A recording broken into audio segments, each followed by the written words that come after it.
Har'a guyyaa jalqabaatiif waasin dirqisiisuun dhufee jechuudha. Viidiyoo koo kanaa warroota dhiirotaatiif akka sheerinaa gootaniin barbaadaa. Filiis adaraa keessan dhugaa waaqayyoo sheerinaa godhaa jedhee hin beeku namatti, garuu viidiyoo kana warroota dhiirotaa yookasiif immoo hiriyaa keessanis haa ta'u, fira keessanis haa ta'u, obbolaa keessanis haa ta'u, warroota dhiiraatiif akka sheerinaa gootaniin barbaadee jechuudha.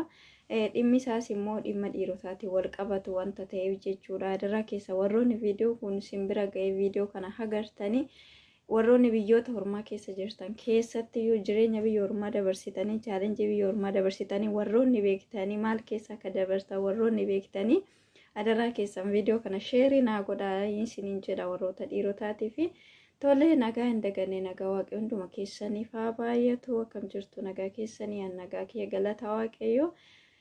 Innaa nagaa kiyyatti haansuudhaan jechuudha. Har'a waa tokkoon dubbachuu barbaade jechuudha. Wantoota dhaga'ee yookaan immoo ofii kiyyaafillee argee waan kana yoon dubbadhe tarii namni tokko kan namni lamarraa fayyadamuu danda'a laata kan jedhudha.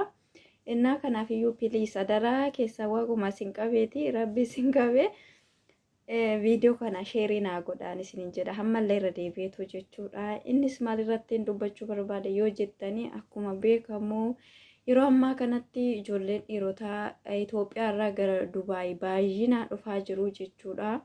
Akkuma beeknu obbolaan keenya firri keenya namooti baay'een dhufanii jiru jechuudha. Yeroo hundumaa baay'inaan kan duraa caalatti ammoo dabalaa dhufe. Haa ta'uti garuu yeroon ijoollee tokko argu yookasiif immoo muudannoo ijoollee tokko gaafa narguu dhufanii gaafa hojjechuu dadhaban yookaniif immoo hojiin gaafa itti baay'ate haalli gaafa itti cimee ijoolleen gara biyyaatti deebite illee kan dhagayetu jira jechuudha. Filiis adaraa keessa viidiyoo kana yaadanna dhaggeeffadhaa. Dhugaa waaqayyo waa tokko isiniin jechuu barbaada, keessattuu warroota dhiirotaatiif jechuudha. Warra dhiiraatti dubbachuun dura garuu akka kootitti warroonni shamarranii biyyoota ormaa keessa jirtanii dhiironni gaafa biyya Dubaay kana keessa dhufanii chaalenjii baay'ee argu jechuudha. Jireenyi isaanii jireenya bu'aa bahii hedduu of keessaa qabaa jechuudha. Kanaafiyyuu obbolaas as keessaa qabaadha, firas as keessaa qabaadha. Akkasumas immoo namoota biyya keessanii ta'ee jiru tokko biyya Dubaay keessa jiraachuu isaanii warroota beektan yookaan warroota wajjin haasoftanii yoo jireenyi isaan keessa jiran haalli isaan keessa jiran kan isaan abdii kutachiisu yoo ta'e ayii jettanii isaa wajjiniin gadduu otoo hin taane jajjabeessitanii nutillee jireenyuma akkasii keessa dabarre jettanii wantoota isin mudate wantoota keessa dabartanii har'a iddoo kanaa keessanii akkasiin gorsitanii ijoollee dhiirotaa jajjabeessitanii isinirraa barbaada jechuudha. Ijoollee shamarraniirraa hunduma keessaniin iyyuu jechuudha. Fira yookaan alagaadha jettanii hin dhiisin adaraa keessan dhugaa waaqayyo. In beekna yeroo jalqaba biyyaa baane jireenya keessa dabarre waan nu mudate wanta keessa tarkaanfanne har'aas geenye galata waaqayyoo jennee itti gammannee maatii keenyaaf illee waan tokko gochuu dandeenyutu jira jechuudha. Kanaafiyyuu ijoollee dhiirotaa warroota waliin haasoftan karaa miidiyaa kamiiniyyuu haa ta'u biyya ormaa kana keessa dhufanii warroota jiran jechuudha. Yaadan akka jajjabeessitan namni kan miidhamu waan biraatiin otoo hin taane qabeenyaan otoo hin taane yaada sammuu isaatiin jechuudha. Gaafa dhufanii yeroo jalqabaatiif wantoota isaan hin eegne wantoota isaan hin yaadne biyya kana keessatti isaan mudatu abdii kutannaatu isaa fuuldura dhufaa jechuudha. Gaafa abdii kutatan sana yoo namni jajjabeesse malee yoo namni hassoomaa miti kana keessa dabartee iddoo akkasii keessa jedhee malee baqa yaadni isaanii gara biyyaa deebi'aa jechuudha. Kanaafiyyuu piliis adaraa keessan ijoolleen shamarranii warroota dhiirotaa gorsa jajjabeessa azzoo nutis akkamatti dabarre jedhaanii wantoota isinirraa heegamu tokko haasaadhaan jajjabeessa. Namni kan nama jajjabeessu qarshii qofa namaa kenneef miti, maallaqa qofa namaa kenneef miti. Obboloota dhugaa yaadaan wal bira dhaabachuu wanta guddaadhaan akka kootitti jechuudha. Innaa warroota dhiirotaatiin immoo wanti nani jechuu barbaadu yeroo ammaa kanatti baay'inaan akkuma biyyarraa dhufaniini yoo hojii galan hojiin itti ulfaachuuti warroota itti danda'uun jechuudha. Warroota dhiiraa chaalenjii baay'ee qaba jireenyi biyya ormaa. Kuni nama hundumatu beeka warroota jireenya biyya ormaa keessa jiranii. Ani isinirra beekee otoo hin taane jireenya biyya ormaa keessatti dabarsee hamman beekuuf yookaan hamma naagalee waa tokko ittiin jechuu barbaada jechuudha. Obboloota warroota dhiirotaatiin. Innaa obboloota yaa namni gaafa biyyaa bahu karoora tokko karoorfatee manaa baha. Yookaan immoo maatii kiyya afaan kana godha jedhee baa yookaan jireenya kun jijjiira akka kanaan godhadha jedheetu biyyaa baa wal karoorfatu malee namni lafaa ka'ee gara biyya kanaa hin dhufuu jechuudha. Kanaafiyyuu wanti nan isiniin jedhu yeroo baay'ee wantoota abdii nama kutachiisan jiraachuu danda'u. Hojii isin hojjettan irraan yookaan beela'uu dandeessu yookaan dheebochuu dandeessu yookaan hojiin isinitti baay'atee dadhabuu dandeessu jechuudha. Haala isin keessa jirtan sana fuuldura immoo jireenyi gaariin jireenyi mijataan akka jiru ilaaltanii beektanii jabaattanii hillina keessan jabeeffattanii akka hojjettaniin isiniin jedha. Gaafa biyyaa baatanii warroonni ollaa hin beekamaadha. Ilmi habaluu suni biyya Arabaa deeme, ilmi habaluu suni jireenya akkasiitti deeme jira jedhanii bakka biyyarra hin haasa'u jechuudha. Abbaa isaatiif dabarsaa, haadha isaatiif dabarsaa, jireenyi isaan jijjiirama kanaan booda jedhanii haasa'ama. Garuu immoo isin gaafa isin as geessanii chaalenjii hin taane jireenya hin taane gaafa isin mudatu yaanni keessan gara biyyaa yookaaniif gara biyyaattan deebi'a kana keessa akkamittan jiraadha jettanii yaaddanii gara biyyaattin deebi'a jettanii karoorsitoo hin taane hojjeteen akka nama kamiitti jijjiirame maatii koo jijjiiree maatii koo geeddaree gara biyyaatti gala jettanii yaaduu qabdu malee hojii nama hojjechaa jiru kun nama madaaluu.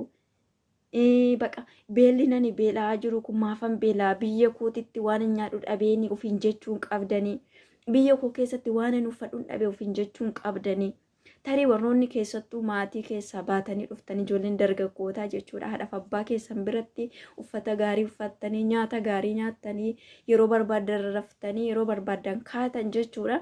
Jireenya isa maatii keessan biratti dabarsitan sana yaadattanii qalbiin isin hin cabiin.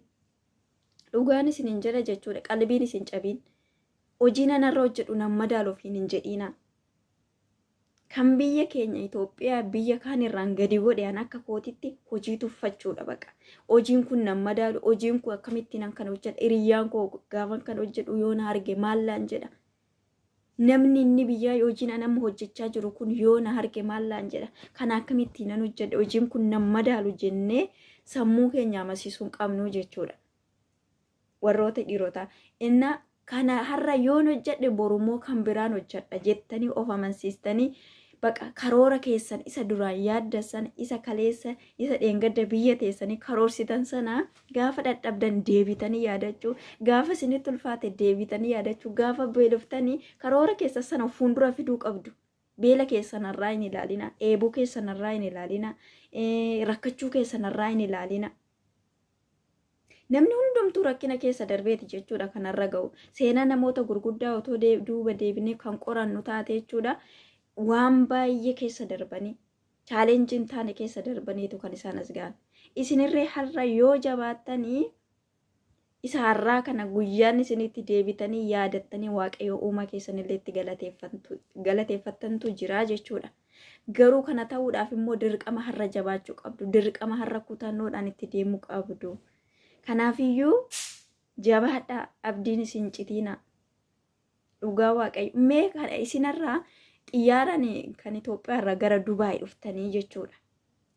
Ijoollee Saawudii keessa hojjettu bee fakkeenya godhadhaa. Ijoollee Saawudii keessa hojjettu baay'inaan namoonni xiyyaaraan gara Saawudii deemen jiran.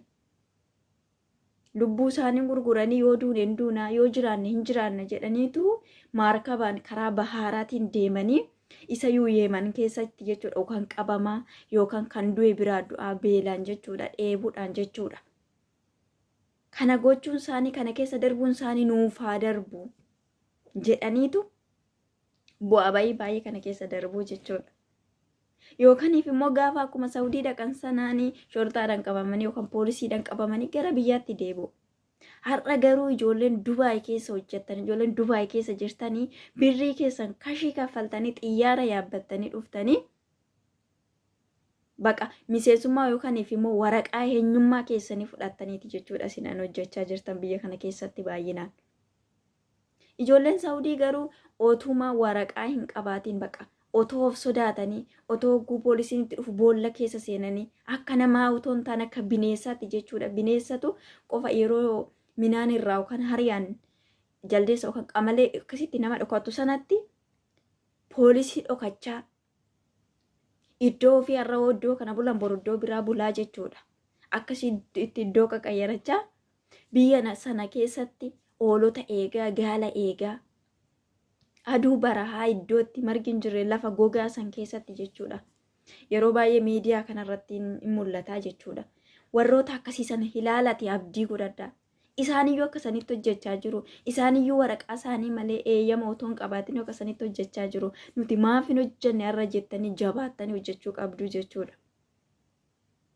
Inna dirqama biyyatti barattanii digirii fixxanii yoo dhuftanii waan asitti achitti barattan sanaan biyya kana keessatti hojjechuu qabna tokkochumaan akka dhufneetti jechuun qabdan.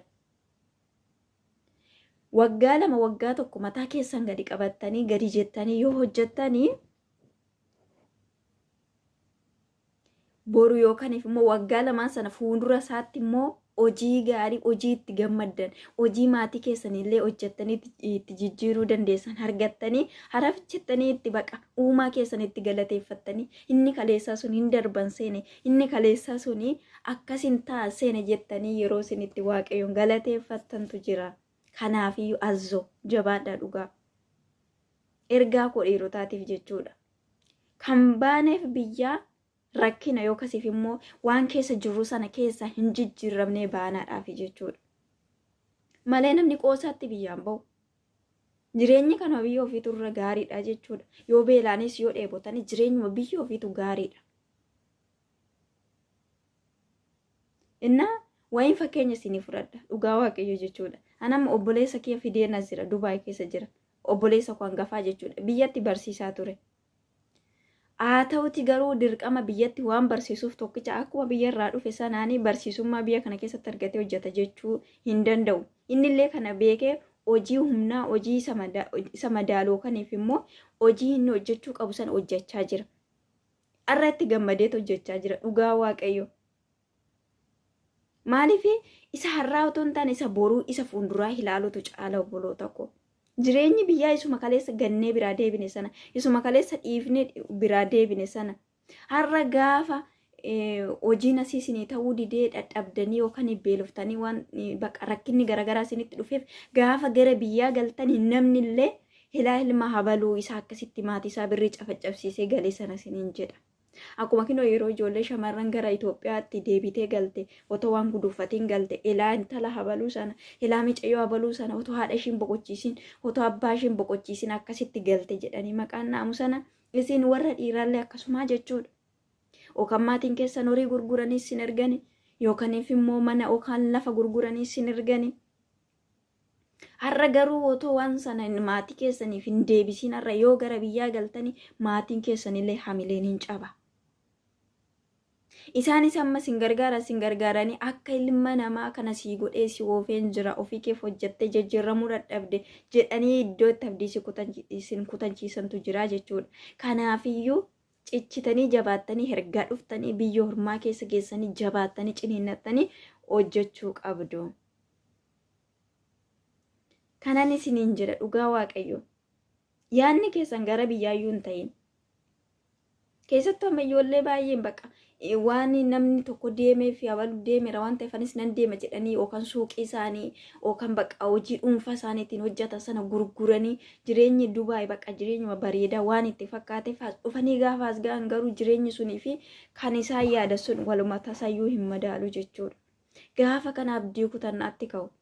Gaafa kana bakka qalbiin isaanii gara biyyaatti deebi'e otoon akkas godhee jiraadhe bakka isa kaleessaa sadeen gaddaas otoon baay'ee nama miidha. Otoon toon taane isaarraa isa kaleessaa ilaalee otoo akkas godhee raadhee otoon taan kanarraarra dhaabbatanii isa boruu isa fuulduraa furuu yoon akka kana godheessa sana keessa darba jennee yaadu malee har'a gaafa as geessanii hojjettanii dadhabdanii wanti isinirra ga'e jireenyi isinirra ga'e jireenya rakkisaa ta'ee gara biyyaatti hin deebi'e yookaan gara biyyaatti deebuun qaba jettanii yaadina. Nutis akkuma keessanii kana warroonni shamarranii dhugaa duraan. Ani ofii kiyyaa yeroon jalqaba biyyaa ba'u otoo amma jeshanuu jedhutti silkii waan hin qabannee fi bakka gara biyyaan deebe jedhee karoora kan kolle jechuudha. Maaliif bakka yoon achi taa'u yoo silkii malee taa'u maatiin koo waan du'an natti fakkaatu bakka wanti Itoophiyaa waanuma jirtu iyyuu natti fakkaattu. Maatii mitiiti jechuudha bakka. Isin garuu har'a warra dhiirotaa firiideemii qabdu. Silkii fayyadamtu onlaayinii irra hin galtu. Silkii akka barbaadanitti taasoftu nuti garuu warroonni shamarranii immoo isinii gadiyyuu jechuudha. Ijoollee baay'een amma kontiraata isaanii fixanitti otoo silkiin qabatiin kan gara biyyaa galantu jira. Ijoollee kaan immoo silkii bitatanii waayifaa dhabanii akkatti silkii fayyadaman kan dhabantu jira. Isin garuu har'a daataa birrii 30 hidhattanii ji'a tokkotti fayyadamtu. Firiideemii guddaa qabdu jechuudha. Nurra warra shamarraniirra isin warri dhiiraa baay'ee tokko carraa qabdu. Kanaafiyyuu jabaadhaa.